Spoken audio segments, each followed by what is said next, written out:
और हम पाते हैं कि चीन का सवाल हो या अमेरिका का सवाल हो, दो महाशक्तियां जो आमने सामने है, हमारे महाबली का उन महाशक्तियों की ओर देखने की हिम्मत नहीं है, बोलना तो बहुत बड़ी बात।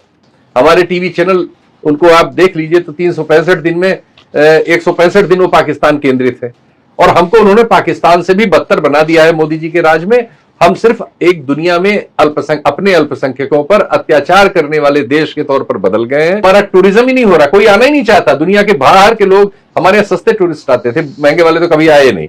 सस्ते जो टूरिस्ट यूरोप के आते थे अब वो भी नहीं आते, क्योंकि इतनी खबरें हमारे बारे में है कि हम बहुत गंदे लोग हैं। हमारे यहाँ स्त्रियों के लिए शौचालय वगैरह नहीं मिलते। भारत में मुसलमान को दूर दूर हटो, वहां दुबई गए हुए तो उससे गले में झप्पी ले रहे हैं। वो कौन है भाई? वो कुछ स्पेशल मुसलमान होते हैं, कुछ साधारण मुसलमान होते हैं। इस पे सवाल करने वालों को और विपक्ष को प्रताड़ित करने का काम करता है। वो एक्चुअली कुत्ते का रोल करता है, कटकरे कुत्ते का, जिसको ट्रेन किया गया हो लोगों को काटने के लिए। वो उनको खा जाने वाली मुद्रा में मिलते हैं और तमाम कांड होते रहते हैं हमेशा। तो असुरक्षित है, निहायत गंदे हैं हम, और निहायत असभ्य है हम। तो हमारे टूरिज्म नहीं डेवलप हो रहा है, तो हम ये इससे वंचित हैं। हमारे पूरी राजनीति का, विचार का, बातचीत का, मीडिया का, सारे हमारे संवाद का लक्ष्य पाकिस्तान है। हम हर बात इस बात पे करते और यहीं खत्म हो जाते हैं कि हमारे यहाँ 100 रुपए का तेल है या 107 रुपए का है, तो उसके यहाँ 300 रुपए का है। इसमें एक बहुत बड़ा इकोनॉमिक क्राइसिस आने वाला है। जो प्रधानमंत्री के रीसेंट बयान है, एक तरह से वो उसी की तरफ इशारा कर रहे हैं। तो जो प्रधानमंत्री इस तरह की भाषा लेके आए थे, जो कह रहे थे कि विश्व गुरु बनाएंगे, आत्मनिर्भर भारत बनाएंगे, वो आज कह रहे कि आम लोग सोना मत खरीदें, यात्रा मत करें। आम लोगों से कहा जा रहा है कि वो सैक्रिफाइसेस करें, लेकिन प्रधानमंत्री और उनकी सरकार की कोई अकाउंटेबिलिटी नहीं है। पहले आत्मनिर्भरता ही खतरे में आ गई है भारत की। लेकिन वर्तमान प्रधानमंत्री उनको नाम लेके कहे हुए किसी सवाल पर अमेरिका की ओर देखने तक की हिम्मत नहीं जुटा पा रहे हैं, बल्कि उन्होंने अपने भारतीय हितों को, साफ नजर आता है कि अमेरिका के हाथ उनको हम बार बार सौंपते हुए देख रहे हैं। और उन पर आरोप लग रहा है कि एक उद्योगपति जो उनके दोस्त हैं, उनकी संरक्षा में वो भारतीय हितों की बलि अमेरिका के सामने चढ़ा रहे हैं। अमेरिका महंगे हथियार हमें बेचने की कोशिश करता है, महंगा हाइड्रोकार्बन बेच रहा है, और हम उससे ज्यादा खरीद रहे हैं। अब ये किसका नुकसान कर रहे हैं? अगर कोई चीज बाजार में हमें 1 रुपए की मिल रही है, उसकी जगह हम 2 रुपए की अमेरिका से खरीद के अमेरिका को खुश करने का काम कर रहे हैं, तो ये देश हित कैसे हुआ? और ये हम ऑन रिकॉर्ड कर रहे हैं। हम उनसे महंगी एलएनजी खरीद रहे हैं, जिसका भाड़ा ज्यादा है, जिसका समय ज्यादा है, जिसकी कीमत ज्यादा है। महंगा हम क्रूड खरीद रहे हैं, जिसका भी भाड़ा ज्यादा है, इंश्योरेंस ज्यादा है, और उसकी समय सीमा पहुंचने की ज्यादा है। पिछले 2025 में हमने यही किया। हमने सस्ता क्रूड की जगह महंगा क्रूड खरीदा, और उनकी वजह से हमने ईरान से क्रूड खरीदना और तेल खरीदना बंद किया 19 में। इस समय हम रूस से खरीदना बार बार बंद कर रहे हैं, और अब हम इस समय परमिशन मांगने गए हुए हैं वहां कि हमको सब फिर से रूस से खरीदने की परमिशन दीजिए। ये क्या हो गया है? ये तो देश की आजादी वगैरह की संप्रभुता को गिरवी रखते हुए हमें लोग मिल रहे हैं, जो इसके पहले शोर मचाते थे कि वो उनका 56 इंच का सीना है और वो बड़े बहादुर हैं और मनमोहन सिंह बड़े कायर हैं और ये है और वो है। और हम पाते हैं कि चीन का सवाल हो या अमेरिका का सवाल हो, दो महाशक्तियां जो आमने सामने है, हमारे महाबली का उन महाशक्तियों की ओर देखने की हिम्मत नहीं है, बोलना तो बहुत बड़ी बात। ये जो डिबेट चल रहा है मीडिया में कि भारत एक आर्थिक संकट के मुहाने पर है, लेकिन जो गोदी मीडिया का जो कार्यक्रम हो रहे हैं, किस तरीके से वो ये दिखाने की कोशिश कर रहा है कि ये एक वैश्विक संकट है, यानी ये ग्लोबल क्राइसिस है, और इसमें सिर्फ भारत ही नहीं, दुनिया के तमाम देश जो ऑयल वगैरह पे निर्भर है, वो सभी देश में मतलब पेट्रोल के प्राइसेस बढ़े हैं। लेकिन आपको नहीं लगता कि ये जो क्राइसिस आई है वो किसी एक दिन की क्राइसिस नहीं है या 1-2 महीने की क्राइसिस नहीं है? इसके जो डेंजर साइन है, एक ही आंकड़ा लें, युद्ध तो हमारा 28 फरवरी को 2026 में शुरू हुआ है।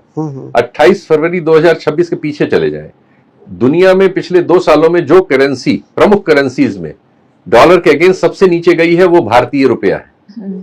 इसका क्या उत्तर है इन कलाकारों के पास? वो क्यों? इसका क्या उत्तर है कि पिछले 3 साल से एफडीआई हमारे देश में, एफआईआई, एफडीआई इतना नीचे चला गया है कि 0 तक पहुंच गया है, और वो हमारे यहां आना ही नहीं चाहता।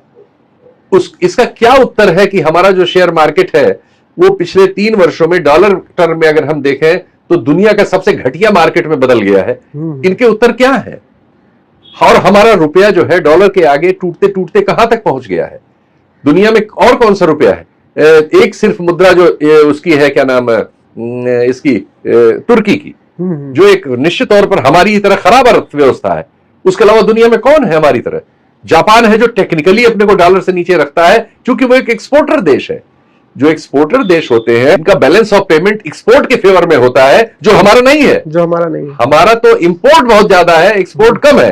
तो हमारे लिए तो उल्टी स्थिति है कि डॉलर के अगेंस्ट अगर रुपया बड़ा महंगा होगा, यानी डॉलर के अगेंस्ट रुपया ज्यादा हमें देना पड़ेगा, तो हमारे इंपोर्ट का बिल बड़ा हो जाता है।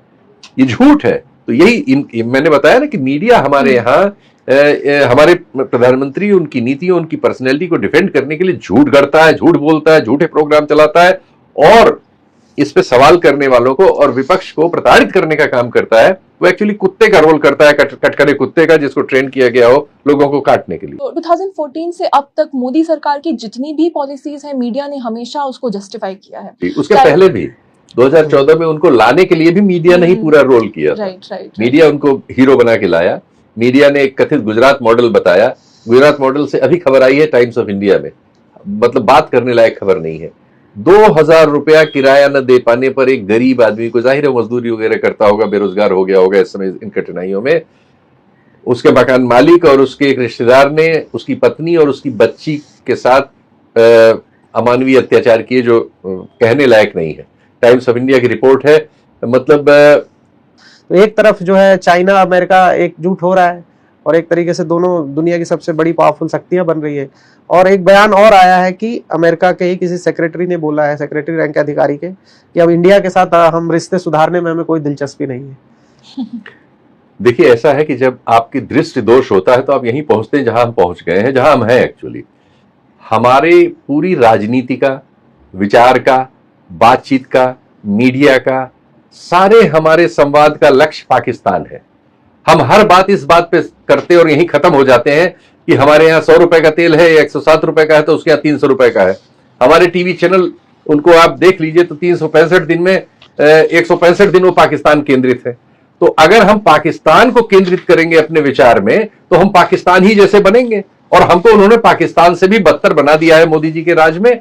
हम सिर्फ एक दुनिया में अपने अल्पसंख्यकों पर अत्याचार करने वाले देश के तौर पर बदल गए हैं। एक ऐसे समाज में बदल गए जो खुद में अपने आप गृहयुद्ध कर रहा है, जिसकी सरकार अपने ही देश में खुद गृहयुद्ध नियोजित करती है, जो इस देश के नागरिकों को आपस में लड़ा के राजनीतिक सफलता पाने की कोशिश करती है। हम एक ऐसे घटिया समाज में बदलते जा रहे हैं जो आज के आधुनिक मानवीय जो मूल्य हैं, उनमें सब चीजों में अब उन मूल्यों की हत्या करते हुए लोग मिल रहे हैं। इसीलिए ऐसी अमानुषिक स्टोरी आ रही है जो कटक से और गुजरात से आई है, जिन पे हम जीने के लिए अभिशप्त हैं। हम इतने बड़े देश हैं, हमारा टूरिज्म ही नहीं हो रहा, कोई आना ही नहीं चाहता। दुनिया के बाहर के लोग हमारे यहाँ सस्ते टूरिस्ट आते थे, महंगे वाले तो कभी आए नहीं। सस्ते जो टूरिस्ट यूरोप के आते थे, अब वो भी नहीं आते, क्योंकि इतनी खबरें हमारे बारे में है कि हम बहुत गंदे लोग हैं। हमारे यहाँ स्त्रियों के लिए शौचालय वगैरह नहीं मिलते, पूरा दिन घूमते रह जाए, कहीं जगह नहीं होती। हमारे यहाँ सुरक्षा स्त्री की बहुत कठिन है, और विदेशी स्त्रियां वगैरह जैसा उनका ओढ़ना, पहनना, बोलना है, उसको देख के हमारे यहाँ ऐसी हमने भीड़ तैयार कर रखी है पुरुषों की, जो स्त्री जात के नाम पे उनकी सोची समझ नहीं है कि वो नॉर्मल बिहेव कर सकें। वो उनको खा जाने वाली मुद्रा में मिलते हैं और तमाम कांड होते रहते हैं हमेशा। तो असुरक्षित है, निहायत गंदे हैं हम, और निहायत असभ्य है हम। तो हमारे यहाँ टूरिज्म नहीं डेवलप हो रहा है, तो हम ये इससे वंचित हैं। इसी तरह से हमारा सामाजिक वर्गीकरण, हम जो एजुकेशनल वगैरह सेक्टर में हमने सब आरएसएस को सौंप दिया है, लूटो मारो, अपने लोगों को नौकरी दो। सब जगह इस तरह के घटिया लोगों की भरमार आ रही है, जो सिर्फ गाय गोबर यही सब बेच रहे हैं, इसमें ठगी कर रहे हैं, पूरे समाज को ठग रहे हैं। और हम राजनीति में वो सफल हो सकते हैं, चुनाव वो भी जीत सकते हैं कुछ सालों तक, लेकिन इस देश को तबाह करने में वो जहां ले जा रहे हैं, न हमारा हेल्थ सेक्टर अच्छा है, न सोशल सेक्टर अच्छा है, न एजुकेशनल सेक्टर अच्छा है, और पॉलिटी हमारी गृहयुद्ध पैदा कर रही है। तो हम चीन के अगर संदर्भ लाएंगे तो हम हंसी के पात्र ही बन सकते हैं। हमने बताया कि हमारे प्रधानमंत्री चीन की ओर देख नहीं सकते, बोलना तो बहुत बड़ी बात है, तो फैसले क्या लेंगे वो? हम रोज हर साल हमारा चीन के साथ व्यापार घाटा बढ़ रहा है। एक ही चीज में हमारी तरक्की है, इनके जमाने का चार्ट उठा लीजिए 12 साल में, कि चीन से भारत का व्यापार घाटा प्रतिवर्ष कितना बढ़ रहा है, वही हमारी असलियत बताने के लिए काफी। हम किसी क्षेत्र में दुनिया में लेवरेज नहीं पैदा कर पा रहे हैं। चीन ने क्यों आज वो अमेरिका उसके पास इतनी बड़ी फौज लेके अपने उद्योगपतियों की गया, और लगभग उसने एक और बात इन्होंने नहीं कही अपने सवाल में, मैं बता रहा हूं, ताइवान पर अमेरिका ने अपने आप को नरम कर लिया है। एक तरह से ताइवान हार के लौटा है ट्रंप इस बार। ये बहुत बड़ी परिघटना हुई है। बिना लड़े चीन को ताइवान मिल गया है झोली में। हमारे पास और कुछ नहीं है। मनुष्य जो हमारे मनुष्य से मनुष्य पैदा हो रहे हैं उनको भेज के उनसे उनके रेमिटेंस से हम अपनी ये अय्याशी हो रही है हमारे नेताओं की कि दुनिया में सबसे ज्यादा विदेश घूमने वाले प्रधानमंत्री भारत के हैं। मैं उस पे लगभग आऊंगा। 100 देशों में घूम चुके हैं, ये अभी फिर निकले हुए हैं, सबको तेल कमी करने का वो कर रहे हैं, फिर घूमने निकले हुए हैं। भारत में मुसलमान को दूर दूर हटो, वहां दुबई गए हुए तो उससे गले में झप्पी ले रहे हैं। वो कौन है भाई? वो कुछ स्पेशल मुसलमान होते हैं, कुछ साधारण मुसलमान होते हैं।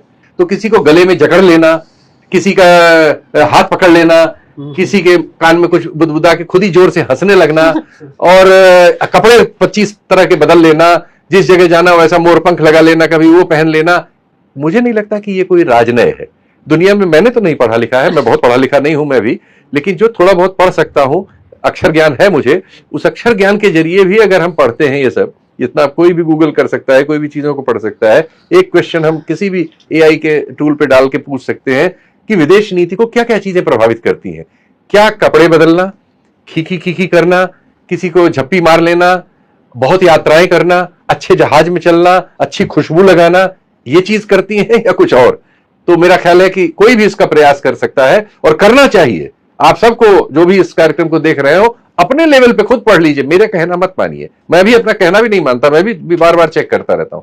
पूछिए कि क्या ये चीजें प्रभावित करती हैं, उससे ये भी पूछिए कि ये सब करके भारत को 12 साल में क्या क्या मिला है।